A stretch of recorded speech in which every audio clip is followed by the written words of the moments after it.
tayong bayan ng Diyos. Kay Kristong Kordero ng Diyos, ang ngalan niya'y Jesus. Magsisi Israel, ang sana'y itatwid. Si Kristo'y iyong ibigin at lagi mong sundin.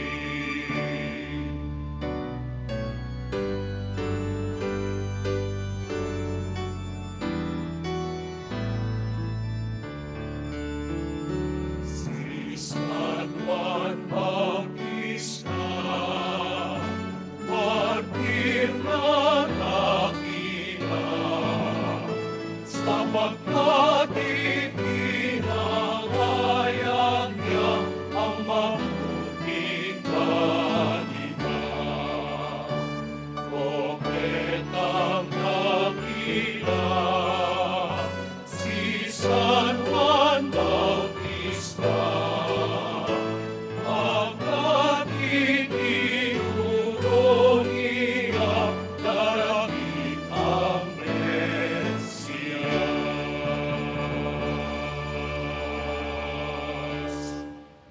Sa ngalan ng Ama, ng Anak at ng Espiritu Santo, Amen. ang pagpapala ng ating Panginoong Jesucristo, ang pag-ibig ng Diyos Ama at ang pakipagkaisa ng Espiritu Santo naway sumainyong lahat.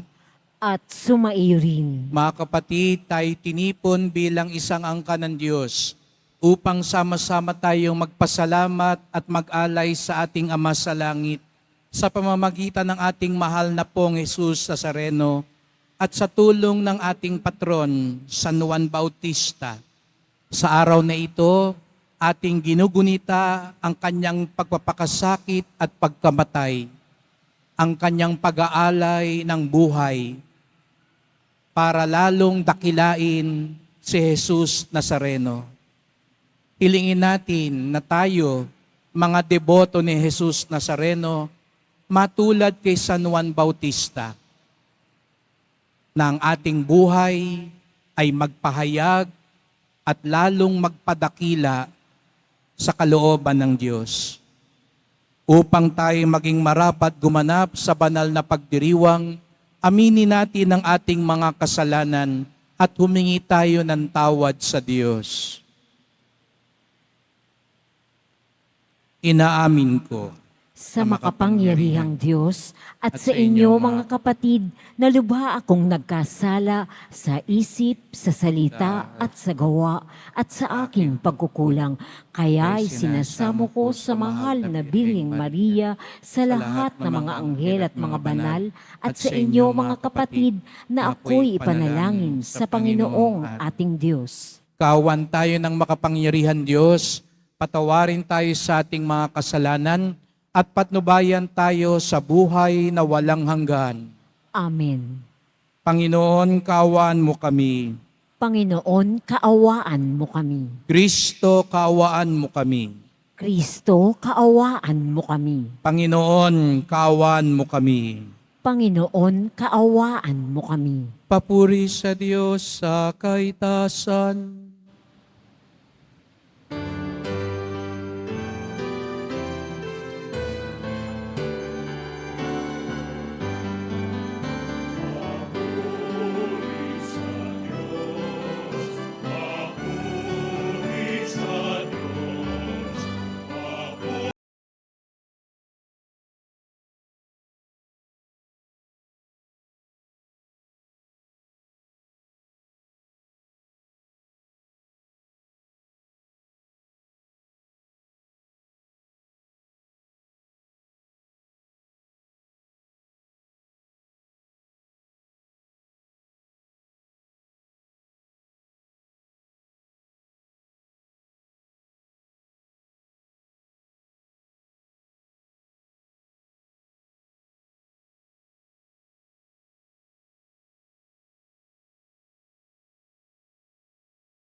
sa amin.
Papuri sa Diyos, papuri sa Diyos, papuri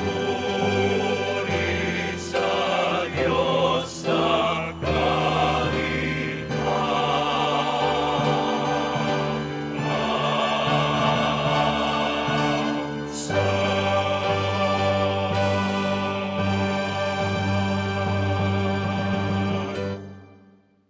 Manalangin tayo.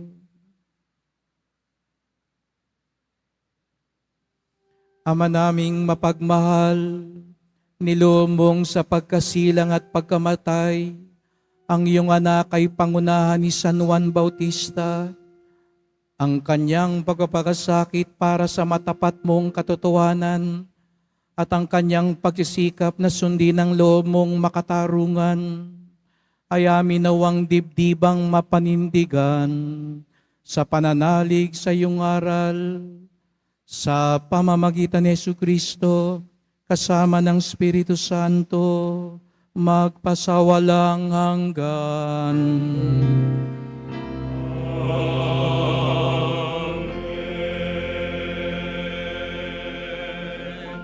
Magsiupo muna po ang lahat.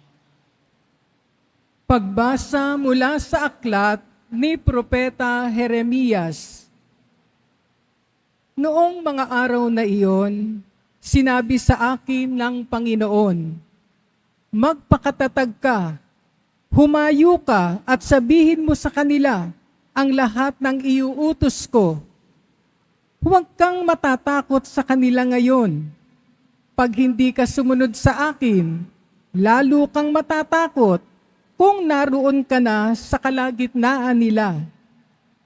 Pakinggan mong mabuti ito, Jeremias. Ang bawat isa sa lupaing ito, ang mga hari ng Huda, ang mga pinuno, ang mga saserdote, at ang buong bayan ay sasalungat sa iyo. Ngunit gagawin kitang sintibay ng isang lunsod na naliligid ng mga muog. sintatag ng haliging bakal o pader na tanso. Hindi ka nila matatalo sapagkat ako ang mag-iingat sa iyo. Akong Panginoon ang nagsasabi nito. Ang salita ng Diyos. Salamat sa Diyos.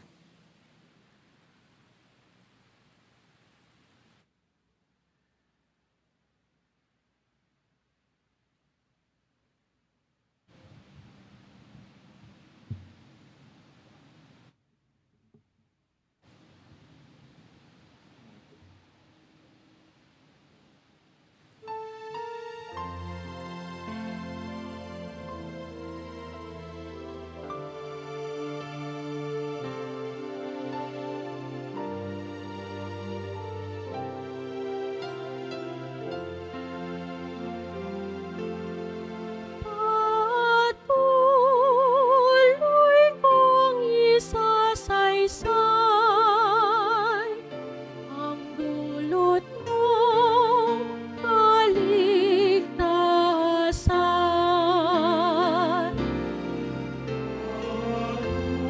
Patuloy kong isasaysay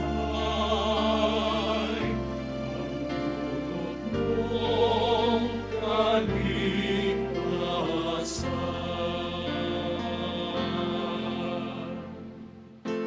Sa'yo lang, Panginoon, lubos akong nananalig.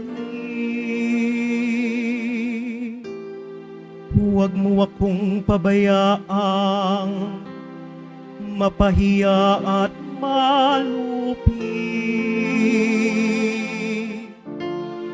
Tulungan mo ako ngayon, yamang ikaw ay matuwid. Ako sana ay sagipin, sa daing ko ay makinig.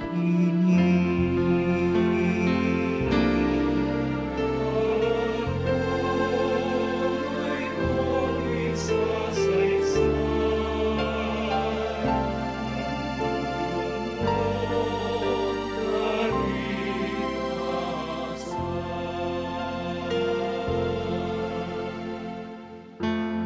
Ikaw nawang muog ko at ligtas na kakanlungan. Matatag na kublihan ko at matibay na sanggalang. Sa lahat ng masasama, O Diyos, ako'y ipaglaban. Sa kukunang mababagsik, huwag mo akong pabayaan.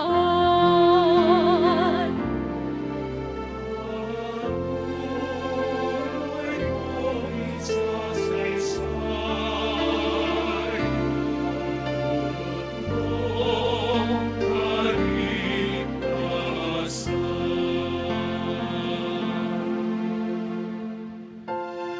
Panginoon, sa iyo ko inilagak ang pag-asa. Maliit pang bata ako, sa iyo'y may tiwala na. Sa simula at mula pa, wala akong inasahang mag-iingat sa sarili, kundi tanging ikaw lamang. Kaya naman ikaw poon, pupurihin,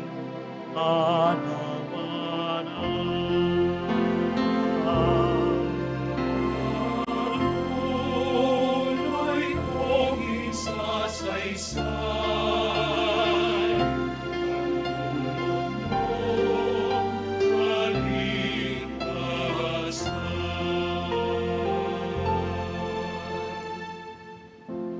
Pagkat ikaw ay dakila, patuloy kong isasaysay. dalisay. Maghapon mong ihahayag ang dulot mong kalikasan. Sa pulpa sa pagkabata, ako'y iyong tinuruan. Hanggang ngayon'y sinasambit ang gawa mong hinangaan.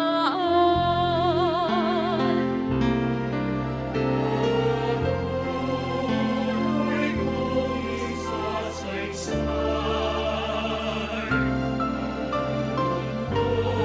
ang kaligtasan. Patuloy kong isasaysay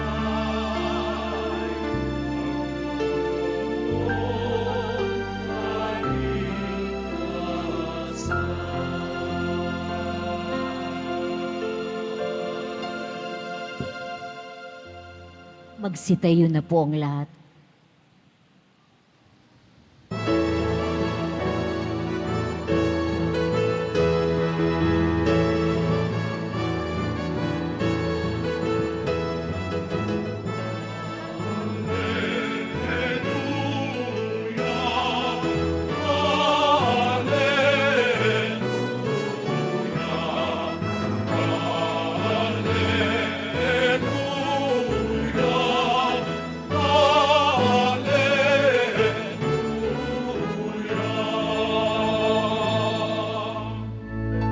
Mapalad ang inuusig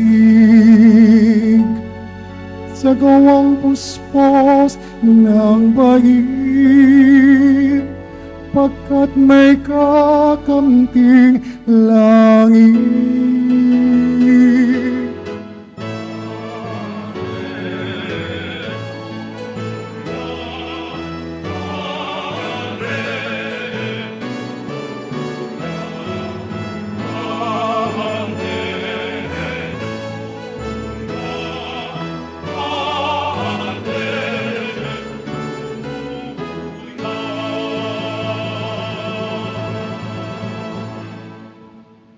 Sumainyo ang Panginoon. At sumaiyo rin. Ang mabuting balita ng Panginoon ayon kay San Marcos. Papuri sa iyo, Panginoon.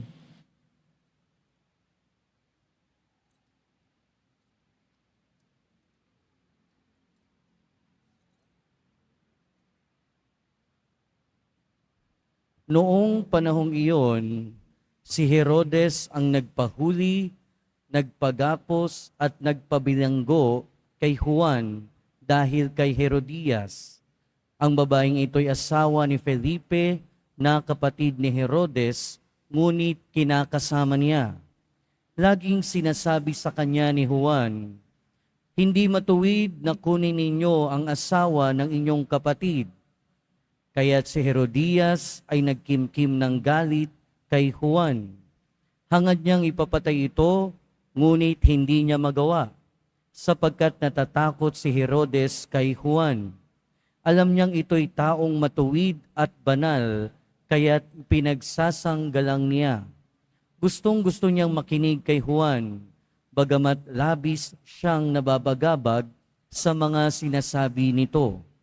Sa wakas ay nagkaroon ng pagkakataon si Herodias nang anyayahan ni Herodes sa kanyang kaarawan ang kanyang mga kagawad, mga pinuno ng hukbo at mga pangunahing mamamayan ng Galilea. Pumasok ang anak na babae ni Herodias at nagsayaw.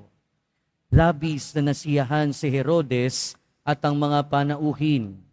Kaya't sinabi niya sa dalaga, "Hingin mo sa akin ang anumang ibig mo at ibibigay ko sa iyo." At naisumpa pa niya na ibibigay kahit ang kalahati ng kanyang kaharian kung ito ang hihilingin. Lumabas ang dalaga at tinanong ang kanyang ina, "Ano ang hihingin ko?" "Ang ulo ni Juan Bautista," sagot ng ina. Dali-daling nagbalik ang dalaga sa kinaroroonan ng hari. Ang ibig ko po'y ibigay ninyo sa akin ngayon din, sa isang pinggan, ang ulo ni Juan Bautista. Sabi niya, labis na nalungkot ang hari, ngunit dahil sa kanyang sumpa na narinig ng kanyang mga panauhin, hindi niya natanggihan ang dalaga. Kaagad niyang iniutos sa isang bantay na dalhin sa kanya ang ulo ni Juan. Sumunod ang bantay at pinugutan si Juan sa bilangguan. Inilagay ang ulo sa isang pinggan at ibinigay sa dalaga. Ibinigay naman iyon ng dalaga sa kanyang ina. Nang mabalitaan ito ng mga alagad ni Juan, kinuha nila ang kanyang bangkay at inilibing. Ang mabuting balita ng Panginoon. Pinupuri ka namin, Panginoong Heso Kristo. Magsiupo muna ang lahat.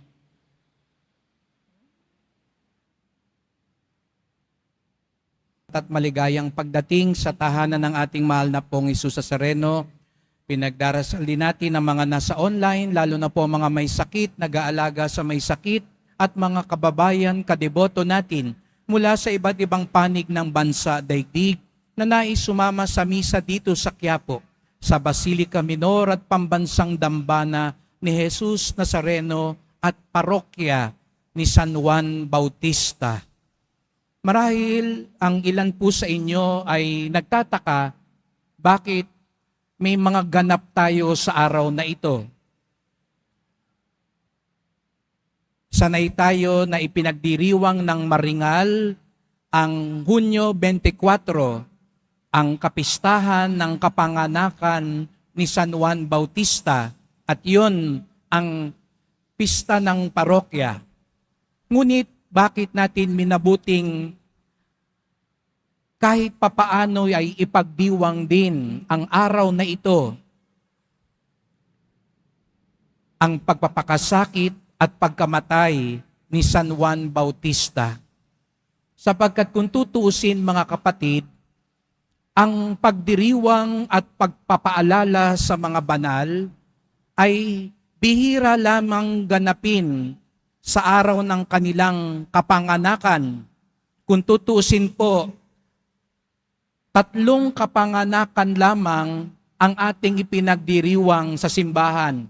December 25, sino raw ipinanganak ng December 25?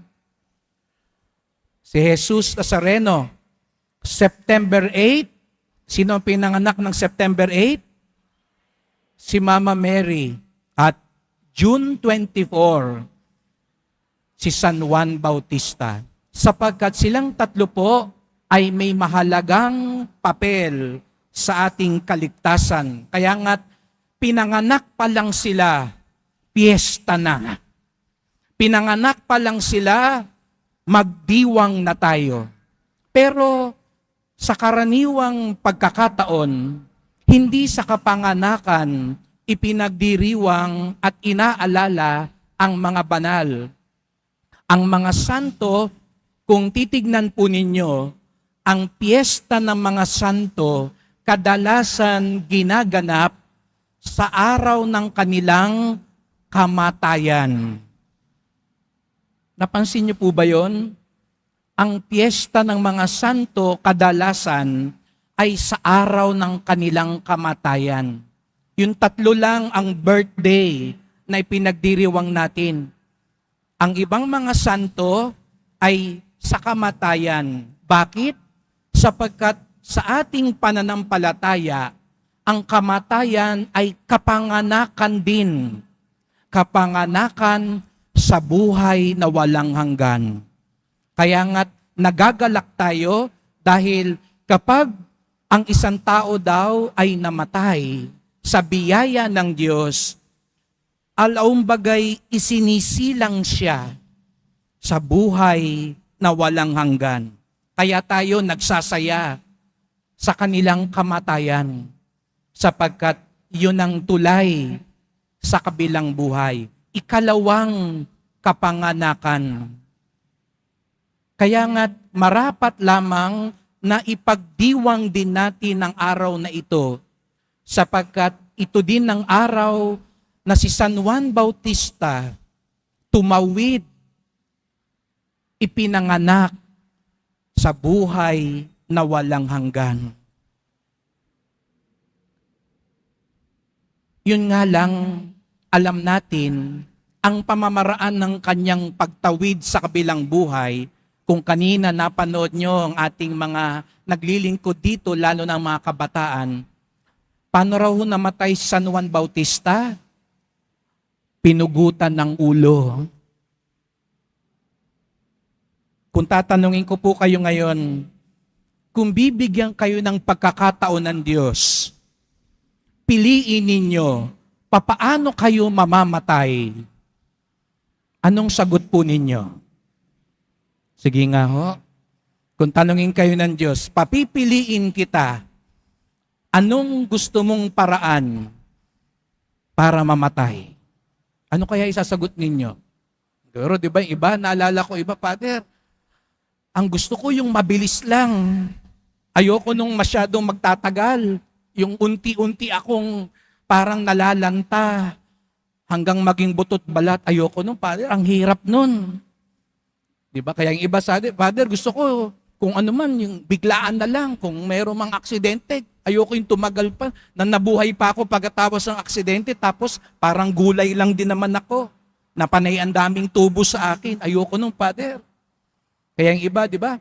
Mas gusto ko na, Father, sa eroplano na ako, kasi pag sa barko, dahan-dahan kang malulunod. Sa eroplano, at least isang tama, wala na, tapos na. Pag sa barko ka, unti-unti kang lulubog. Kainin ka pa ng pating. Ilang araw ka pa bago mamatay. Kung tatanungin ko kayo, paano nyo gusto mamatay? Siguro yung iba naman sa inyo, alam ko na ang sagot. Father, ang gusto ko yung natulog lang ba? Yung hindi mo naramdaman, di ba? Iba siguro sa atin, Father, gusto ko yung natulog ako tapos hindi na ako nagising. At least walang sakit, walang hirap, walang gastos. Di ba? Maganda nga naman talaga yun eh. Yung parang natulog ka lang, tapos wala na, tapos na. Tingnan nyo nga yung katabi nyo, baka tulog na. Baka hindi yan magising, kalabitin nyo nga muna, no? Baka ibigay na kagad sa kanila yon, no? Pero siguro nga, hindi natin alam, hindi natin mapipili. Pero sabi nga po sa espiritualidad, nung tayo'y unang ipinanganak, wala tayong nagawa. Wala tayong alam. Wala tayong pinaghandaan. Wala naman sa ating naghanda bago ipanganak, di po ba? Wala nga tayong kamalay-malay nung pinanganak tayo ng nanay natin. Pero sa pangalawang kapanganakan natin, ang kapanganakan sa buhay na walang hanggan, may magagawa tayo. May mapaghahandaan tayo. Siguro nga, hindi natin alam ang paraan at kailan tayo mamamatay, pero may magagawa tayo bago tayo mamatay. Yamang nandito pa tayo ngayon lahat, may magagawa pa tayo. Kaya sabihin mo nga sa katabi mo, may magagawa ka pa. At ano ang magandang gawin bago tayo mamatay? Lahat naman po tayo dadaan doon. Una-una lang yan. Sa ayaw natin sa gusto, lahat po tayo haharap kay kamatayan. Sabi mo sa katabi mo, mauna ka na. Pero siguro yun yung isang hindi ka magpapauna. Mamaya mag-uunahan kay sister at sa SSDM sa pagkain. May mauunang sumakay ng jeep. May makikipag-unahan sa LRT. Pero sino kaya sa atin na makikipag-unahan sa kamatayan? Pero ano yung magandang gawin? Yung mga santo po, ang kadalasan nating iniisip, pinaghandaan nilang kamatayan dahil ipinagtanggol nila at pinanindigan nila ang pananampalataya. Katulad ni San Lorenzo Ruiz, ni San Pedro Calungsod, pinatay sila kasi hindi nila itinatwa ang pananampalataya. Yun ay isang paraan ng pagkamartir. Pinanindigan nila ang pananampalataya. Kung dumating kaya ang araw, mga kapatid, na sabihin ang magsimba, huhulihin, ipakukulong, mapupuno pa rin kaya ang Quiapo? Sa mga ihos natin, pag sinabing ang dadalo ng prosesyon, ipakukulong, may sisipot pa kaya sa prosesyon? Marami sa ating mga kapatid na dumanas ng ganoon hanggang ngayon sa ibang panig ng bansa. Ang magsimba, ang magdala ng Biblia, ang magdala ng krus, krimen. Kaya naman meron tayo mga katulad ni San Lorenzo at ni San Pedro Calungsod. Hinanda nila ang sarili nila sa pamamagitan ng paninindigan sa pananampalataya. Meron namang iba, katulad ni San Roque, na hindi sila pinatay dahil hindi nila itinatwa ang pananampalataya, pero namatay sila sa pagbubuhos ng buhay nila sa kawang gawa. Si San Roque, naglingkod siya sa mga may sakit, hanggang sa dumating ang oras siya na rin ay nagkasakit, hanggang yun nga ang kanyang ikinamatay. Si San Carlos Borromeo at marami pang mga santo. Si Mother Teresa, buong buhay niya, iginugol niya sa paglilingkod sa mga mahihirap. Yun ang kanyang paraan upang paghandaan ang ikalawang kapanganakan. Ngunit kakaiba si San Juan Bautista. Hindi sa pagsisimba, hindi sa pagkakawang gawa, hindi sa pagpapahayag lamang ng mga turo ng simbahan, kung hindi pinanindigan niya ang katotohanan at katarungan. Kung tutuusin, ang dahilan ng kanyang pagkamatay, walang kinalaman sa reliyon. Hindi tungkol sa pagsisimba, hindi tungkol sa pagkakawang gawa, hindi tungkol sa pagdarasal, kung hindi sa paninindigan sa katotohanan at katarungan. At napakagandang paalala sa ating lahat, mga deboto ni Jesus Nazareno, na ang mukha ng pananampalataya ay hindi lamang tungkol sa pagsisimba, pagpuprosesyon, pagkakawang gawa, kung hindi ang pagsasabuhay ng katotohanan at katarungan. Ano ba yung naging kasalanan ni San Juan Bautista? Dahil pinaalalahanan niya ang hari na mali ang ginagawa niya. Dahil nakikisama siya sa asawa ng may asawa. Wala namang kinalaman niyo sa pagsisimba. Walang kinalaman niyo sa debosyon. Tungkol yun sa buhay pag-aasawa. Pero bahagi din daw pala iyon ng pagsunod sa Diyos. Di po ba minsan tayo sa simbahan, pinapagalitan tayo, lalo na ng ibang mga tao, kapag nag-uusap na tayo tungkol sa katarungan, pag pinaglalaban natin ang karapatan ng mga tao, pag pinagtatanggol natin ang buhay, anong sasabihin minsan ng mga politiko? Dapat sa simbahan, magprosesyon na lang, magsimba na lang, mamigay na lang sa mahihirap, wag na makikialam sa mga usapin tungkol sa lipunan. Pero si San Juan Bautista, ipinakita niya, bahagi sa pagsunod kay Jesus Nazareno ay ang maging propeta. Magpaalala ng katotohanan at katarungan. Kaya sa ibang bahagi ng Ebanghelyo, anong sabi ni San Juan Bautista sa mga sundalo? Huwag kayong mangingikil. Huwag kayong magpaparatang sa mga taong walang kasalanan. Huwag niyong ililigpit. Parang tukang. Huwag kayong papatay ng mga inosente.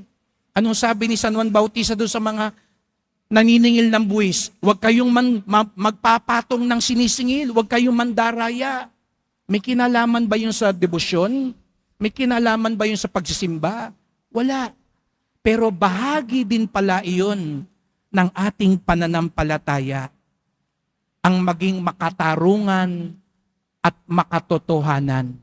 Kaya nga't ang tunay na deboto, hindi lang palasimba, hindi lang tumutulong sa mahihirap.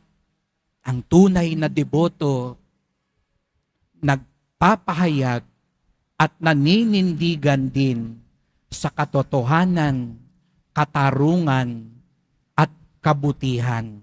At yun ay isang pamamaraan para paghandaan ang kapanganakan sa buhay na walang hanggan.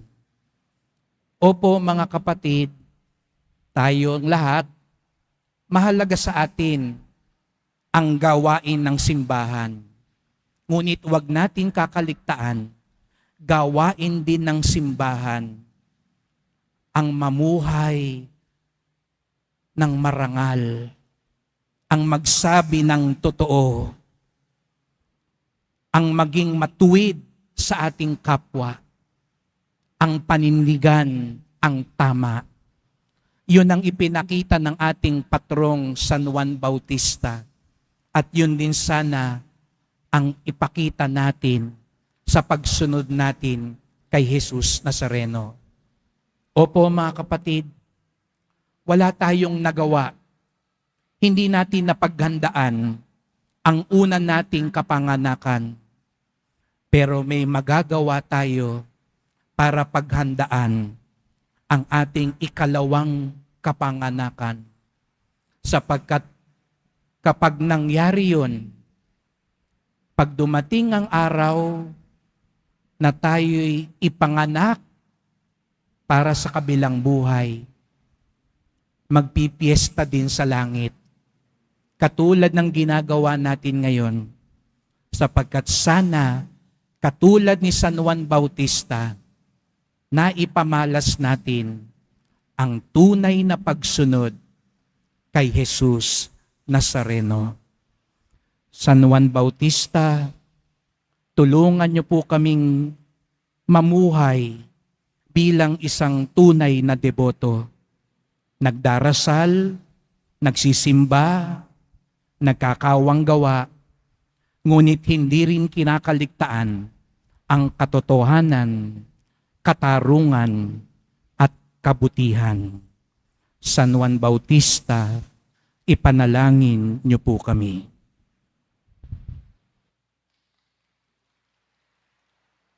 Magsitayo na po ang lahat.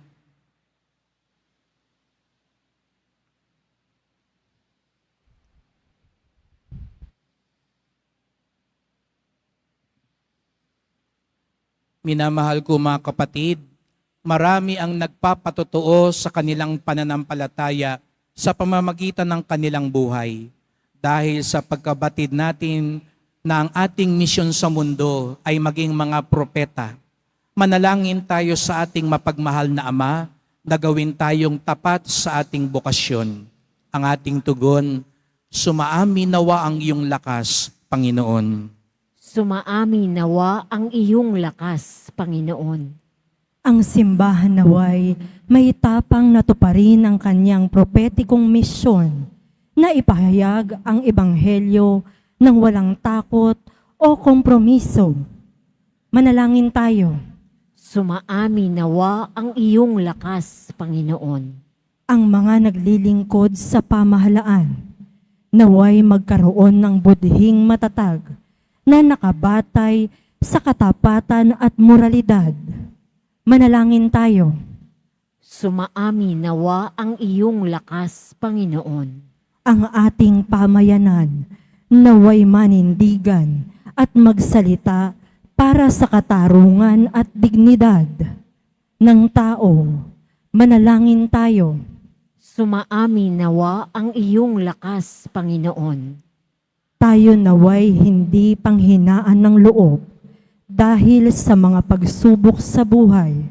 Bagkus, higit na maging matatag sa pananampalataya sa pamamagitan ng mga ito. Manalangin tayo.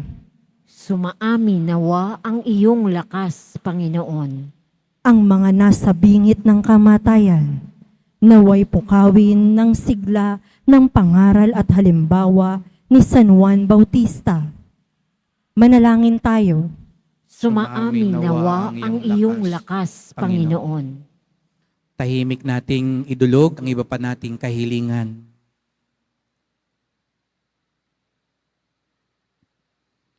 Diyos naming makapangyarihan, pinagpala mo kami ng pangaral at halimbawa ni San Juan Bautista.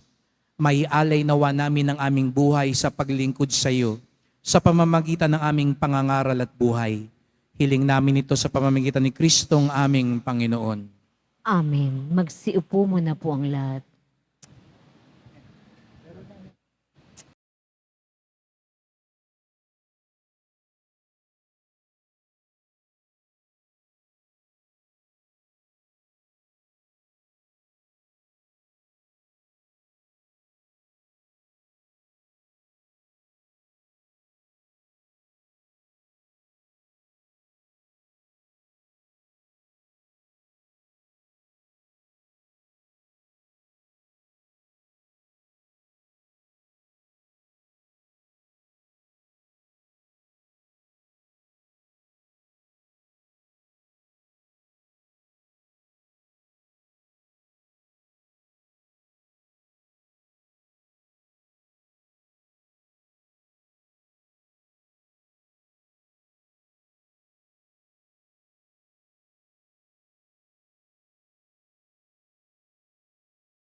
Magsitayo na po ang lahat.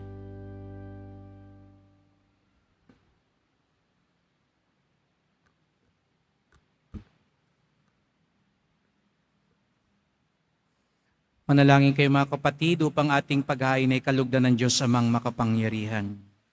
Tanggapin nawa ng Panginoon itong paghahain sa iyong mga kamay sa kapulihan niya at karangalan sa ating kapakinabangan at sa buong sambayanan niyang banal. Ama naming lumikha sa aming paghahain ngayon ng mga alay, ipagkaloob mo ang tuwid na landas na ipinangaral ni San Juan sa ilang at sa dugo niyang dumanak ay matapang niyang tinatakan sa pamamagitan ni Jesucristo kasama ng Espiritu Santo magpasawalang hanggan. Amen. Sumainyo ang Panginoon. At sumairi, Itaas sa Diyos ang inyong puso at diwa. itinaas na namin sa Panginoon. Pasalamatan natin ang Panginoong ating Diyos. Marapat na siya ay pasalamatan. Ama naming makapangyarihan, tunay ngang marapat na ikaw ay aming pasalamatan sa pamamagitan ni Jesucristo na aming Panginoon. Dinadakila namin ang pagtatalaga sa pinili mong sa Kanya'y manguna, ang tagapagbinyag na si San Juan Bautista. Sa lahat ng isinilang siya yung itinangi at sa ligaya ng marami siya'y naging sanhi.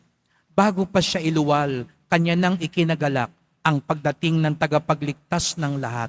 Sa tanang propeta, siya lang ang naghayag na narito ang korderong sa lahat magliligtas. Siya pa rin ang tagapagbinyag na gumanap sa nagpabanal sa tubig at nagutos magbinyag na dapat niyang pinanindigan kahit dugo niya'y dumanak. Kaya kaisa ng mga anghel, nagsisiawit ng papuri sa iyo, nang walang humpay sa kalangitan, kami nagbubunyi sa iyong kadakilaan.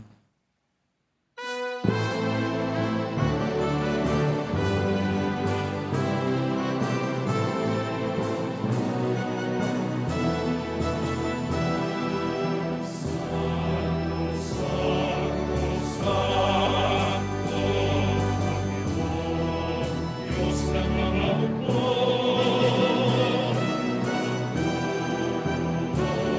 ang langit at lupa ng kadakilaan mo. Hosana,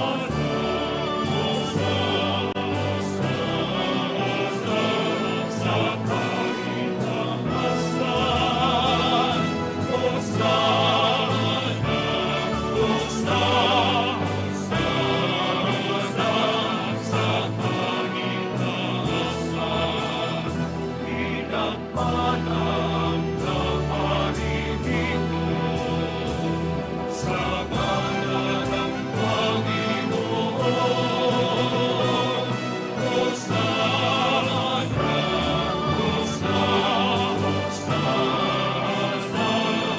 kahitamasan.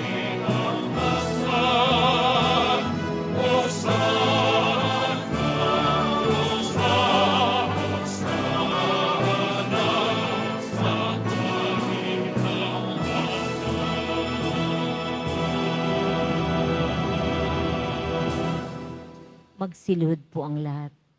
Ama naming banal, ikaw ang bukal ng tanang kabanalan.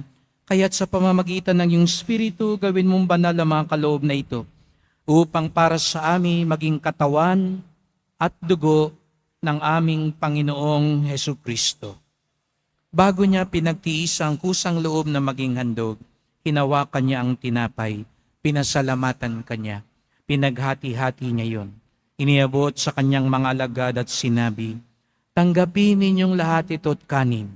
Ito ang aking katawan na ihahandog para sa inyo."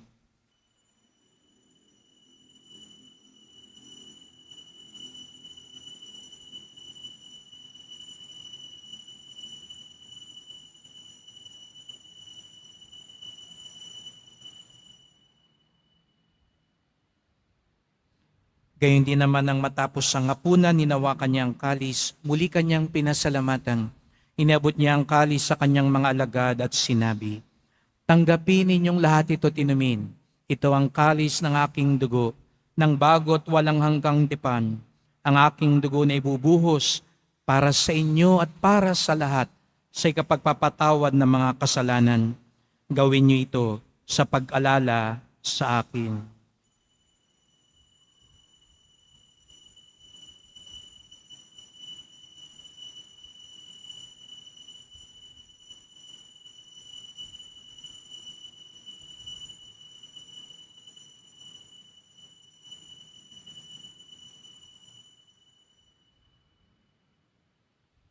Magsitayo na po ang lahat. Ipagbunyi natin ang misteryo ng pananampalataya.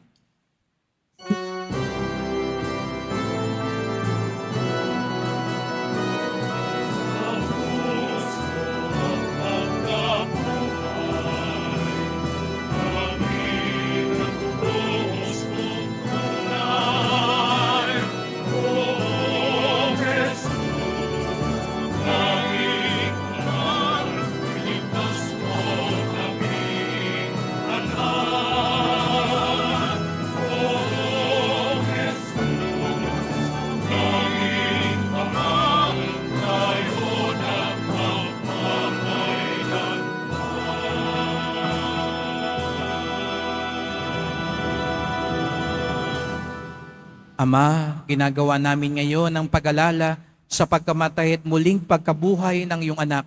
Kaya tinalay namin sa iyo ang tinapay nagbibigay buhay at ang kalis na nagkakaloob ng kaligtasan.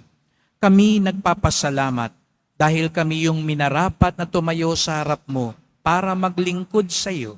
Isinasamo namin kaming magsalo-salo sa katawan at dugo ni Kristo ay mabuklod sa pagkakaisa sa pamamagitan ng Espiritu Santo.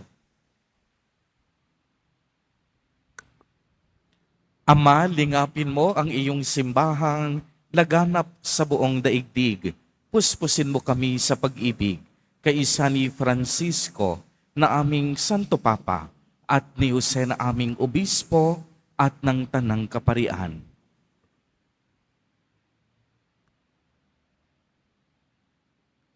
Alalahanin mo rin ang mga kapatid naming nahimlay na may pag-asang sila'y muling mabubuhay, gayon din ang lahat ng mga pumanaw.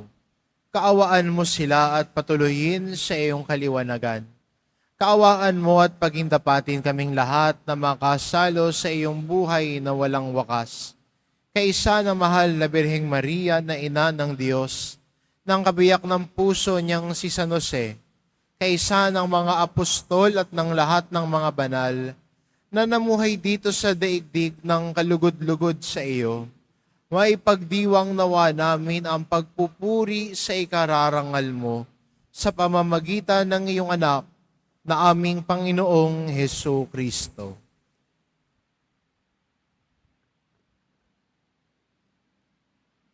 Sa pamamagitan ni Kristo, kasama niya at sa Kanya, ang lahat ng parangal at papuri sa iyo, Diyos amang makapangyarihan, kasama ng Espiritu Santo, magpasawalang hanggan.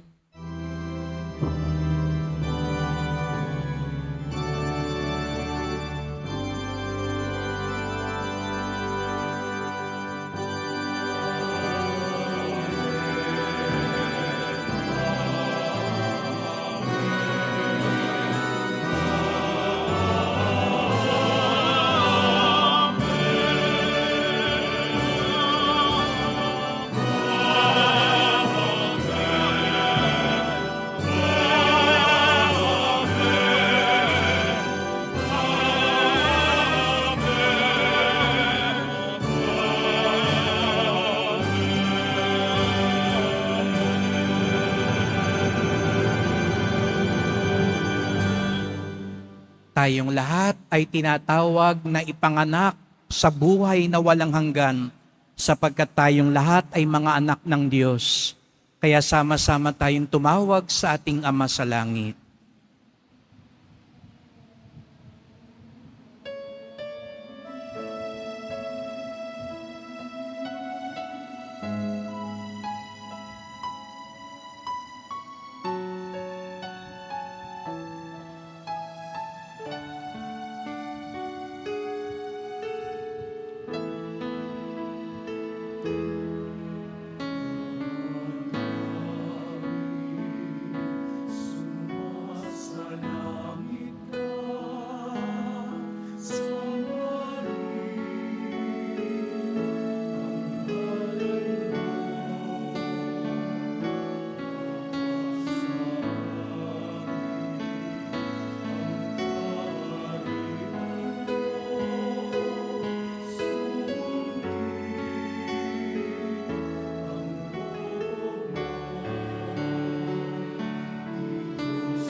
Hinihiling namin kami adya sa lahat ng masama, pagkalooban ng kapayapaan araw-araw, iligtas sa kasalanan, ilayo sa lahat ng kapahamakan, samantalang aming pinananabikan ang dakilang araw ng pagpapahayag ng tagapagligtas naming si Yesu Kristo.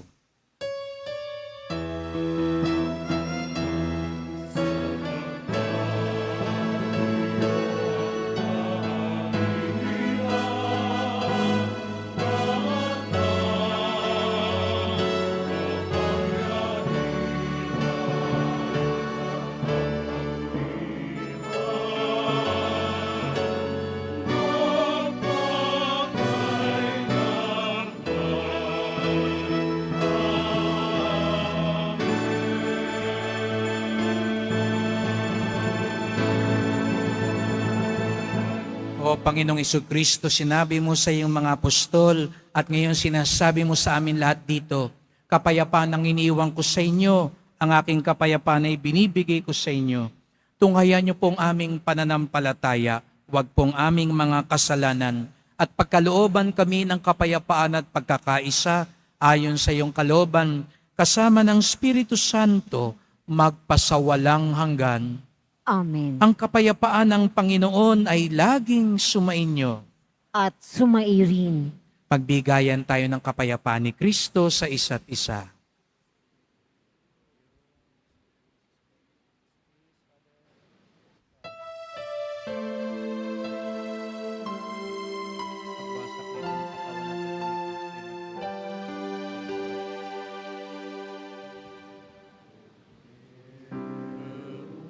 ng Diyos na nagalis ng mga kasalanan ng sanlibutan.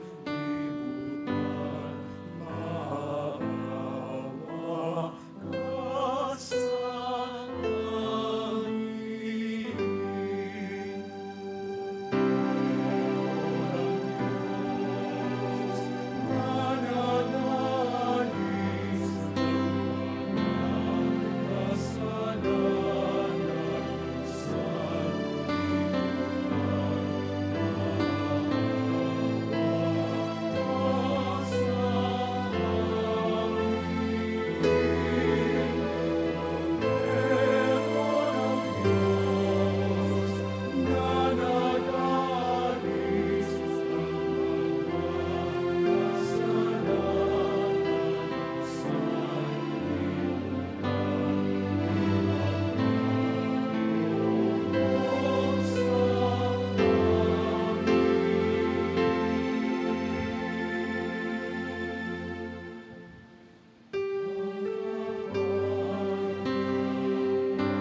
Siluhod po ang lahat. Narito ang ating Panginoong Isukristo, ang tinawag ni San Juan Bautista na Kordero ng Diyos, na nag-aalis ng mga kasalanan ng sanlibutan, mapapalad ang inaanyayahan sa kanyang piging. Panginoon, hindi ako karapat-dapat na magpatuloy sa iyo, ngunit sa isang salita mo lamang ay gagaling na ako.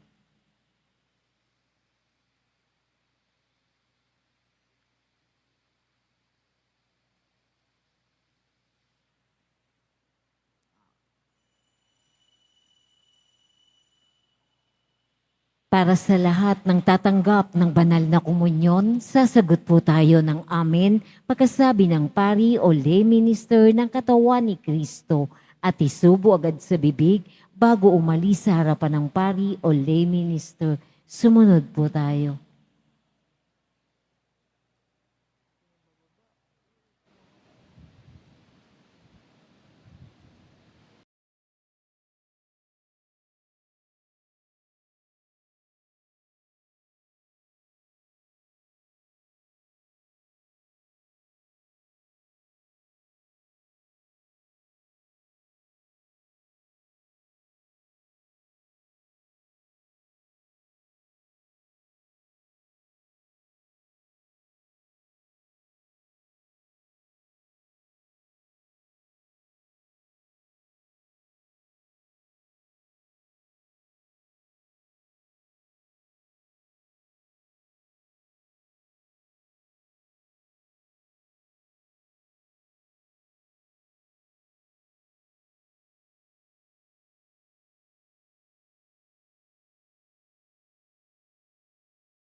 Magsitayo na po ang lahat.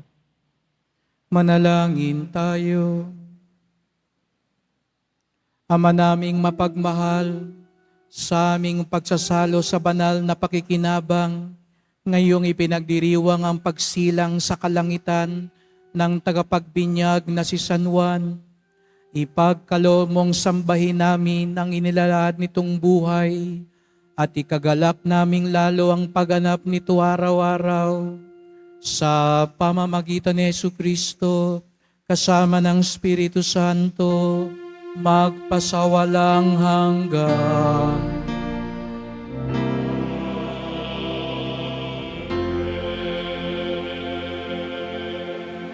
Bago ko po igawad ang panghuling pagbabasbas, nais ko munang ipabatid ang taus-pusong pasasalamat sa lahat ng mga lingkod ng simbahan, ng ating mga ihos, kabataan, kababaihan, ang mga ministries at organizations and prayer and devotional groups, ang ating staff ng Quiapo Church sa inyong pakikiisa upang ating gunitain ang pagpapakasakit at pagkamatay ni San Juan Bautista na dahilan pa rin para tayo magdiwang. Hindi ko na kayo pinasigaw ng biba, no? Kung sa Poong Nazareno, parang yung June 24 ay January 9. At itong araw na ito ay parang Biyernes Santo. Di po ba tuwing Biyernes Santo, ginugunita natin ang pag-aalay ng buhay. At natatandaan ko, binilin sa akin ng mga iyos, Father, huwag sisigaw ng biba pag Biyernes Santo. Kaya parang ganun din po, tayo nagugunita, nagdiriwang, nakikiisa sa pag-aalay ng buhay ni San Juan Bautista. At tayong lahat nawa, matulad kay San Juan Bautista, maghanda para sa ating tunay na kapanganakan sa buhay na walang hanggan. At kung hindi niyo po mamasamain, hiling ko rin po sa inyo, patuloy kaming ipagdasal, kami pong mga pari. Alam niyo po, 2 taon na nakakalipas, nang una po akong tumuntong dito po sa santuario bilang inyong bagong kura paroko at sumama ako kay Monsignor Ding Coronel. Siya po ang nagmisa, pero sa unang pagkakataon po, ako'y pumunta dito sa Quiapo bilang inyong kura paroko. Hindi ko alam kung ibig sabihin ba nun ay pupugutan ako ng ulo dito sa Quiapo, no? Nung aking pagtuntong. Dahil yun po ang unang misa at yun din po yung unang pagkakataon na kompleto kaming lahat na mga pari noon, na mga bagong pari dito sa Quiapo. Kaya para sa aming lahat ay makahulugan din po ang kapistahang ito. Dahil ito po yung unang pagkakataon na kami humarap sa inyo bilang inyong mga pastol at kalakbay.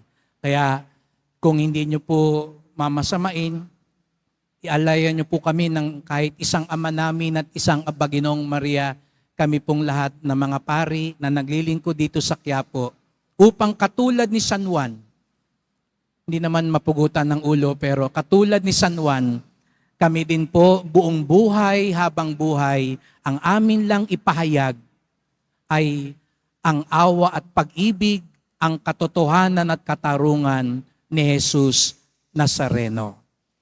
Sumainyo ang Panginoon. At sumairin. Mahal na pong Jesus Nazareno, iniayag mo sa pamamagitan ng krus ang walang maliw na pag-ibig ng Diyos sa sangkatauhan. Pakinggan mo ang kahilingan ng iyong angkan na nagsusumamo sa iyo. Makamtanawan nila ang iyong katugunan at tanggapin ang kasagutan ng may utang na loob na tinatanaw. Basbasan din po ninyo ang dala nilang mga imahen at dasalan. Sa pamamagitan ng bendisyon na ito, naway maalala nila mga pangako sa binyag na ikaw ang kanilang iibigin at paglilingkuran bilang Panginoon, magpasawalang hanggan. Amen. Sasamahan ako ng mga kapatid kong pari na basbasan kayo. At pagpalaing kayong lahat ng makapangyarihang Diyos, Ama at Anak at Espiritu Santo.